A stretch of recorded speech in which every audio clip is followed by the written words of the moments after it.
The course deviation caused the capsule to miss its splashdown point by a wide margin. It didn't have enough time to decelerate before crashing into the sea. The force of the impact shattered the spacecraft before it started to sink like a stone. The boss used the last of her strength to escape to the surface. Her body was covered in bruises and scorched by radiation. It was a miracle she was still alive. She slipped into a coma and didn't regain consciousness for 6 months. To some, what was worst of all was that she had lost the space race to Gagarin by only a few minutes. That aside, it should have been a proud day for America. Its first manned spaceflight. Sadly, her accomplishment was kept out of the history books. An attempt to save face by Washington. In contrast to Gagarin's orbital flight, America had only managed a ballistic trajectory. Her flight time was much shorter, too.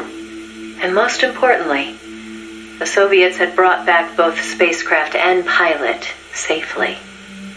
NASA couldn't even conjure up a half-hearted tale of heroic survival. The coup de grace, though, was the Soviet propaganda campaign that kicked into gear after the flight. The Earth was blue.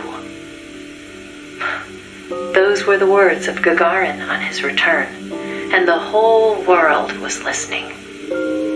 In the blink of an eye, Gagarin was an international celebrity, earning accolades from every corner. It was a PR coup for the Soviet Union. Meanwhile, Washington could only grit its teeth in silence. They decided there was no value in making the boss's flight public, that it would only make matters worse. So they buried it instead, labeling it a dark mission. NASA and the CIA did everything in their power to erase all traces of the boss from Project Mercury. The result was the photo you see before you. Not a bad job, huh? Not only did they expunge her flight from the records, they denied that she ever existed. And that wasn't the end of it. As an alibi, the military claimed she'd taken part in the CIA's botched Bay of Pigs plot to take back Cuba. And when the boss was finally well enough to return to service, they wouldn't take her back. She was forced to go underground. In the public eye, the boss was still a hero of World War II. In reality, though, she was anything but that. She was a non-person, fit only for the blackest of black ops. In effect, she may as well have been dead. Gagarin went on a worldwide tour in front of millions of adoring fans. The boss, meanwhile, was a walking secret, unable to breathe a word about her experience. The authorities in Washington had this to say: "Why are you still here? If only you'd had the decency to give us a nice quote like Gagarin and then die an honorable death, you'd have gone down as a hero." 3 weeks later, on May 5th, Alan Shepard, one of the Mercury 7, made his own ballistic flight.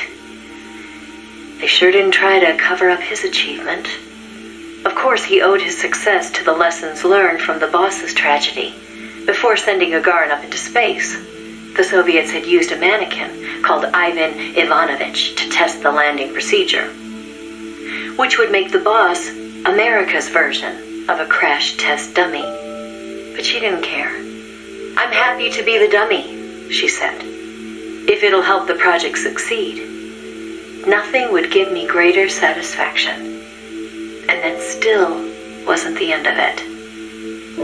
The boss had worked through the anti-Moscow faction of the Soviet Union's philosophers to place the sleeper agent, and at some point, the Soviets found out about it. Yet the Americans remained oblivious to the end. Even the philosopher network the boss plugged into never tipped them off to the double cross. That could only mean one of two things. Either the pro-Moscow philosophers had intervened, or the anti-Moscow philosophers had been turned. Either way, it was a situation their American counterparts couldn't stand.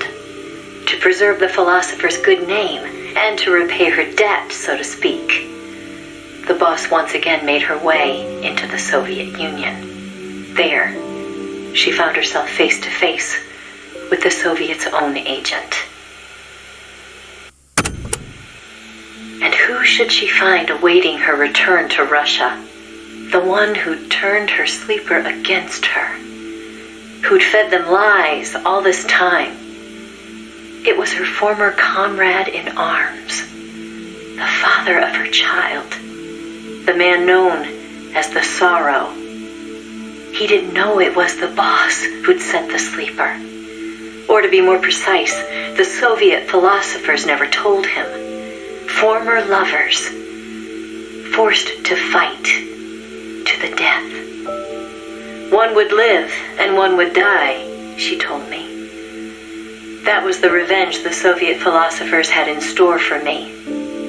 If both of them survived, their child would suffer in their place. They were left with no other option. The boss shot him. He offered no resistance. When she returned from the Soviet Union, there was no place left for her to go. She'd sacrificed everything. Everything. For her country. And in return, they treated her like a dead woman. She was made a scapegoat for no good reason. Only because power had changed hands in Washington. Any lesser being would have long since cracked. It was then that one of her old SAS comrades reached out to her, Major Zero, and so Fox was born.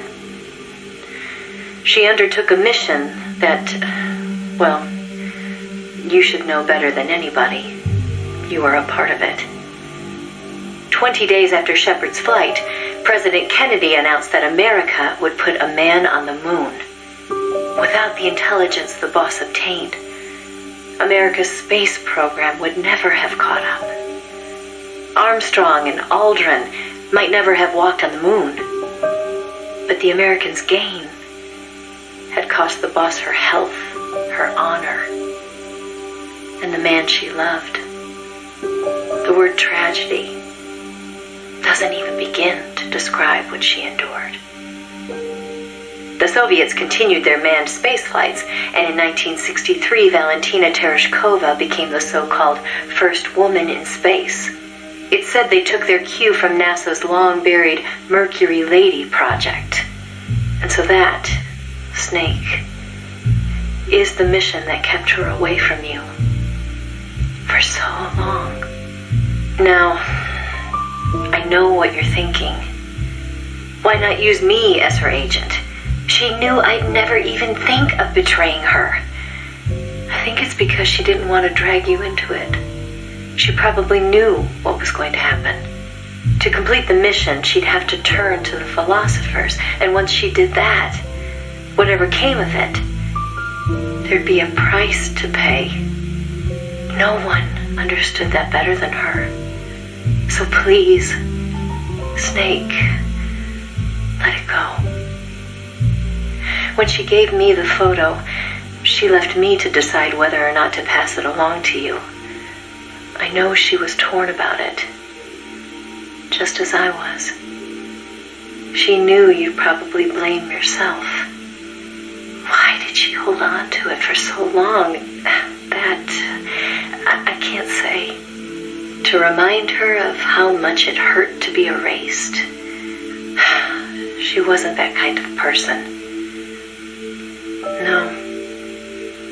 I think she meant it to be a message to you.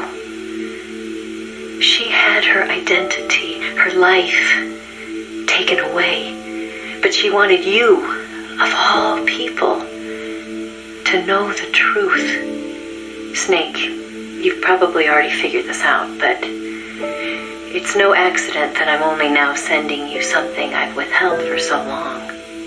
Little Bird tells me you recently made a big decision. You and the boss are different people. I understand that. And I'm not trying to second guess you. I simply wanted you to know what she saw, how she felt. That's all. Keep it with you, Snake. Keep it deep inside. Don't ever forget the path she took. Because you and I are the only people on this earth who know the truth.